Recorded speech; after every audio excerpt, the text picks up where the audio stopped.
This is 99% Invisible. I'm Roman Mars. There's this old story, and it goes something like this. A visitor arrives at the pearly gates and asks St. Peter if he can meet the greatest general who ever lived. And St. Peter points out one of the people in heaven and says, "There he is, the greatest general in the world." And the visitor is shocked. He says, "No way, that's not the greatest general. I mean, that guy isn't even a general. I knew him on earth and he was a cobbler." "I know," responds St. Peter. "But if he had been a general, he would have been the greatest of them all." It's a bit corny, sure, but the story raises some interesting questions. That's General Avery Trufelman. How does a person discover their greatest creative potential, their best skills and talents and capabilities? You might be a brilliant novelist if you could find the time. Or maybe if you had the training, you could have changed the course of modern dance or particle physics or, been a great general. So what makes brilliant and creative people tick? And how did they get that way? Today, there are thousands of self-help books and counselors and consultants and websites that promise to help you find your creative essence. They teach you the habits of successful, effective, and creative people. But this idea that you can study something as elusive as creativity and learn step by step how to be more creative, it was unthinkable back in the 1950s. Creativity has always had something magical about it. Unexpected, it's surprising, and that's why people thought that you couldn't study creativity. It was too nebulous and unconscious and not accessible to scientific inquiry. This is Ravenna Helson. My name is Ravenna Helson. I'm very old, 91. What else shall I say? Ravenna Helson is a very prominent personality psychologist, and she got her start at an unusual department at UC Berkeley in 1949. It was called the Institute of Personality Assessment and Research, also known as IPAR. And what IPAR was an institute with procedures for studying personality in a fairly new, complicated way. And we thought we were working on something really unique and good for humanity. The scientists at IPAR attempted what many people thought was impossible. This was at a time when creativity was thought to be this kind of magical, inexplicable force. But IPAR set out to capture it, to study it in a methodical, scientific way, and identify the specific personality traits that make certain people creative. IPAR invited a whole variety of creative people to come to Berkeley and be studied. Authors of fantasy for children. Women studying at Mills College. Research scientists. Women mathematicians. And writers, including some real heavy hitters like Truman Capote and William Carlos Williams. But one of the biggest and most successful studies that IPAR conducted was with architects. It's always important what the architects showed because they were the largest sample and clearest in some ways. Over the course of 4 weekends in 1958 and 1959, IPAR brought together 40 of the most famous and important architects in the world, observed them, gave them tests, and asked them all kinds of questions, including some fairly ridiculous ones. Now, for the next 45 minutes, we would like you to discuss this notion. That is, what if man had developed a third arm? Where might this arm be best attached? That is an actual recording from the actual study. IPAR got really famous architects like Richard Neutra, I.M. Pei, Louis Kahn, all the big names of modern architecture. And I love that at one point they were asked to discuss where a third arm should go on the human body. I would suggest that the most effective place would if it came right out of the top of your head. I disagree with that. Why? I think it ought to come straight out of his back, between his shoulder blades, so he'd either scratch his bottom or his head at will. IPAR scientists observed the architects as they filled out questionnaires, made mosaics out of colored tiles, and discussed hypothetical problems together. And what they learned helped transform the way people think about creativity today. It all started with one of the first personality psychologists, the man who founded IPAR and led the charge on the architect study. His name was Donald MacKinnon.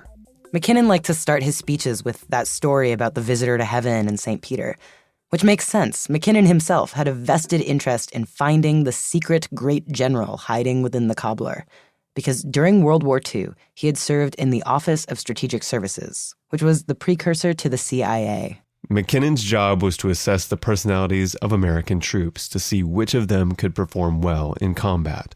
When the war was over, he joined the faculty at Berkeley and founded IPAR in 1949 to continue his personality research.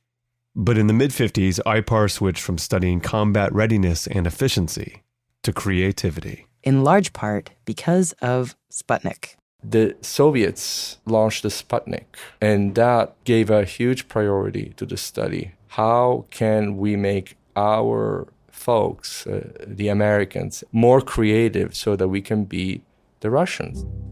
The space race was part of why IPAR embarked on this mission.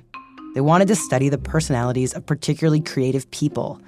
So they categorized a group of analytic creatives, like scientists and mathematicians, and a second group of artistic creatives, like painters and writers. But then there was this hybrid where it was neither one nor the other, but it was both. And they put architects in that group. This is Pierluigi Serraino, an architect himself and author of The Creative Architect, Inside the Great Mid-Century Personality Study, a book that chronicles IPAR's architect study. Because they thought architects were a perfect mix of mathematician and artist. Architects were also interesting study subjects because understanding their creative habits could potentially apply to a lot of different kinds of people. Successful architects have to master numerous roles. They have to be businessmen, artists, engineers, lawyers, philosophers, psychologists, and educators, all rolled into one. IPAR wanted a huge test sample of architects from small firms and large. Some were sent surveys and participated from a distance, but an elite group was selected to come to Berkeley for in-person testing. That was the first step to identify creative architects. Everybody would come up with some names, and they would rate them. IPAR rallied a selection of architectural magazine editors and museum curators and professors to help select the most creative architects alive and working in the United States. So they came up with a chart, and out of that, they said, okay, let's write letters of invitation. So some folks never returned. Like Frank Lloyd Wright never answered. But they actually did convince 40 of the architects on their list to come down on 4 separate weekends. And they warned them this was not going to be easy. This is just grueling. You know, in fairness, McKinnon said this is not going to be a relaxing weekend. The tests began pretty much right away. As soon as the architects arrived at the fraternity house that IPAR had borrowed for the study, they had just 15 minutes of introduction before they took their first test. It was constant over the course of the weekend. The architects would be asked to make mosaics to assess their aesthetic sensibilities, go into in-depth interviews about their childhoods, and even see if they could be hypnotized. And during the downtime, they were still being observed by researchers with clipboards. Even cocktails and dinner, it's a time of study. It's a very, very tight schedule. But my favorite test that the architects did was one IPAR called the ethics problem. The ethics problem, group 1. I like it because it deals with a question that comes up all the time for architects, and for creative people of all kinds, actually. It's about whether a creative person should be willing to sacrifice parts of their vision to please a client. And it's one of the tests IPAR did where they actually recorded the architects having this discussion. In the course of that, you realize who's self-absorbed, who's more collegial. Architects group number 4, April 25th. So in this discussion group on April 25th, 1959, we're going to focus on 3 characters. And to keep them all straight, we've got a musical cue for each one.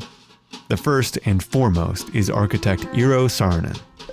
He designed the St. Louis Arch, the Dulles Airport, these dynamic, soaring structures that blend sculpture and architecture. He is iconic today and was a superstar then. It was a huge deal that he participated in the study. The second character we're going to talk about in this group is Philip Johnson, the minimalist architect responsible for Lincoln Center and the Glass House. His work is very square, very tidy. Actually, the selection committee described Philip Johnson as interested in the perfection of certain limited aims, very disciplined in all of his work, completely disregards human beings. And the third character who we'll focus on was a promising, up-and-coming architect named Victor Lundy. At 36 years old, he was the youngest and least established in the group, with a very small but very impressive portfolio. Okay, so the virtuoso Eero Saarinen, the perfectionist, Philip Johnson, and the young upstart, Victor Lundy. along with 2 other architects, were served cocktails and given a hypothetical situation concerning a hypothetical architect named Mr. Brown. Mr. Brown is faced with a difficult decision. He has just finished the preliminary drawings for a very challenging and important structure. His client has told him that he likes Mr. Brown's proposal very much and will accept it if he will change one fairly important aspect of the design. Basically, the client would like the design altered in a specific way and says he will have to reject Mr. Brown's proposal if the change isn't made. Brown really hates this alteration. But this commission is highly prized and prominent. And of course, Brown wants the client to be happy with the building, and he has to support himself in his practice. As he's weighing these factors, the phone rings and the client asks for his answer. If you were Brown, what would you do? The architects then had to decide. Should Brown accept the change or ditch the project? Now, we'd like you to discuss the issue candidly among yourselves and reach a joint conclusion at the end of the 35-minute period. Does that mean we have to agree? This archival audio has never been heard in any public way before. Like maybe only 10 people have heard it. So just sit back for a second and listen to the architects and the ice clinking in their glasses. So Saarinen, the visionary, starts the discussion. I think Brown should have anticipated this. Brown should have had some alternates. And Saarinen says that since Brown doesn't have any other solutions prepared, he should walk away. He has to be willing to drop the job at this time or else he has no future. It doesn't happen that way in architecture. That's Philip Disregards Human Beings Johnson butting in. It's a problem that's contrary to experience. It sounds very much like you've been reading Ayn Rand. It sounds like you've been reading Ayn Rand. Johnson is referencing the book The Fountainhead, where the main character is a fiercely independent architect who blows up his own building rather than compromise with a client. Make no mistake, Johnson would also refuse the client's changes, but he just thinks this whole scenario is absurd. No good architect would let this happen with a client. Now, I answered there that I would immediately refuse it because I was that stupid an architect and had that stupid a client that would let this particular occurrence, and I've never heard of it happening of other architects even. Have you? Actually, Saarinen has been challenged by a client on a recent commission, and he is threatening to quit. Just Monday I have to get to them by threatening to quit. You expect to win by a threat of quitting? I say that the only power an architect has against the client is the power of resigning. You can only resign once if the case is hopeless. Would you say that the case is hopeless as intended in the problem? That's Victor Lundy, the young gun, piping up. I confess that I have to admit the possibility of learning something from the client. Maybe there's something in what the client is leading to that will result in a better thing. If a work of architecture is really, really good, well then the owner will see it. And I say yes. I think, No. Well, no. You're young. Well, no, I'm young, but I've seen some old things. And there's snobbery in some of this. If you give in now, the design can only get worse and worse and be worse for your reputation. Because once you're represented by a building you don't believe in, what is the future of living? At the end of 35 minutes, the group concluded that Mr. Brown should reject the client's changes and walk away from the project. This was the conclusion that all of the different architect groups ultimately came to. Having this option is part of the luxury of being a very famous architect, of course. I hope in all of this that Mr. Brown was right. Oh. Maybe the client was right. After 3 grueling days of tests, after all the architects went back to their respective practices all over the country, the study still wasn't quite over. The architects were mailed surveys and questionnaires, and they were asked to rank each other. Some architects refused to rank themselves and their peers. Others jumped right in. Philip Johnson rated himself number 1. Unsurprisingly, but Saarinen rated Johnson number 2 after himself considered number 1.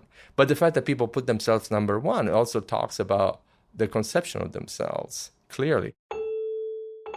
And the architects' conceptions of themselves matched with the findings from a lot of the other studies that IPAR had done over the years. the researchers began to notice certain patterns across creatives of all professions and all genders. We kept finding that we got the same characteristics associated with the people who were rated highest, whether they were chemists or artists or in other fields. It turns out all different kinds of creative people met similar descriptions. Has an interesting and arresting personality, is non-conforming and has high aspirations for self. Also, creatives preferred complexity and ambiguity over simplicity and order.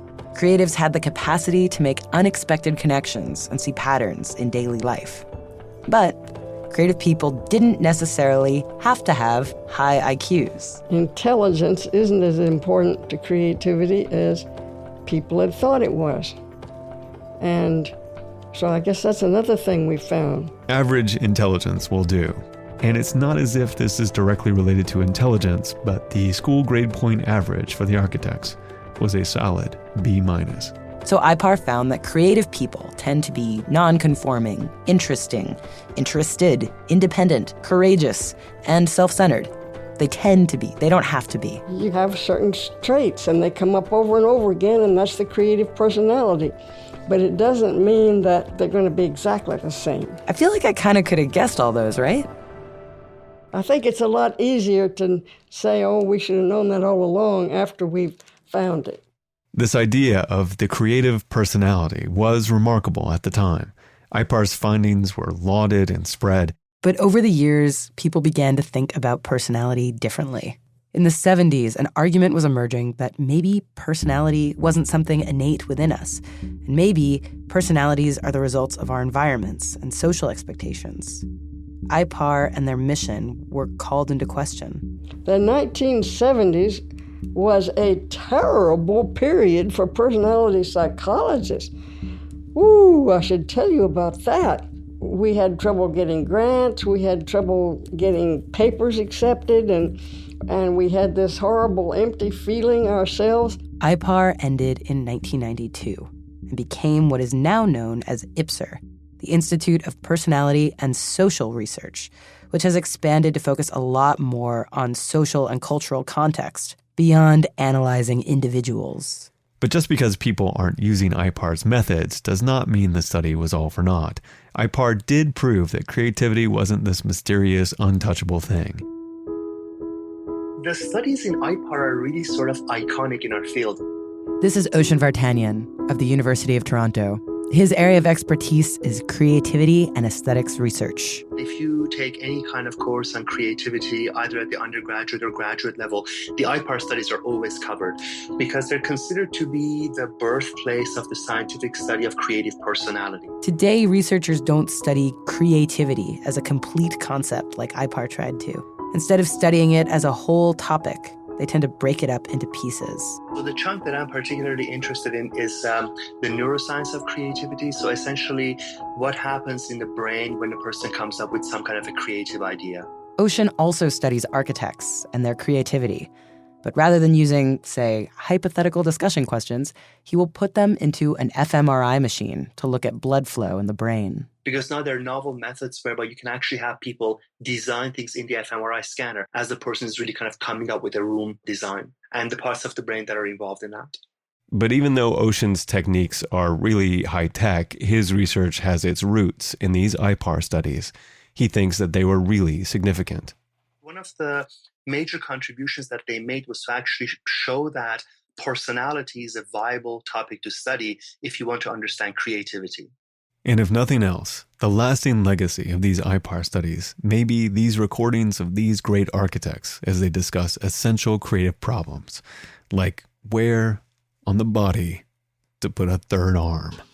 Then it would be rather unsymmetrical, and I don't think it would be as pleasant as if we could we have 4 arms? Yes, to me, 4 arms is of much more validity. I'm appalled at the idea of talking about 45 minutes for 3 arms.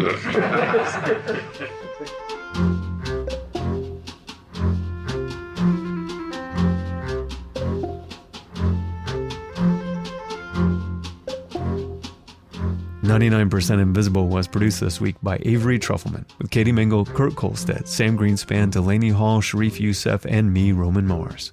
Special thanks this week to Raymond Neutra and Elizabeth Peel and Robert Levinson of IPSR. Original music this week by Sean Rial of the band Little Teeth. The archival audio recordings are courtesy of IPSR, UC Berkeley, and Monticelli Press, the publisher of Pierluigi's book, The Creative Architect, Inside the Great Mid-Century Personality Study. The book goes into more depth about the architect's study and has images of all these interesting surveys and documents, including pictures of the mosaics the architects were asked to make. Victor Lundy, for example, used a whole rainbow of colors. Philip Johnson used only 3 colors, and Eero Saarinen used only 1 color. You can see them for yourself at 99pi.org. We are a project of 91.7 KALW in San Francisco, and even though we can still feel their warm embrace, we are no longer produced on the offices of ArcSign. So you guys should stop coming by unannounced because they got jobs to do and we're not there anyway. However, we do remain in beautiful downtown Oakland, California.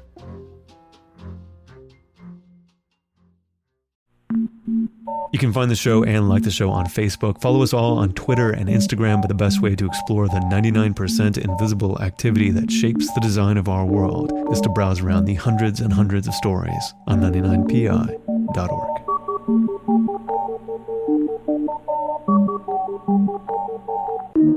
Radiotopia.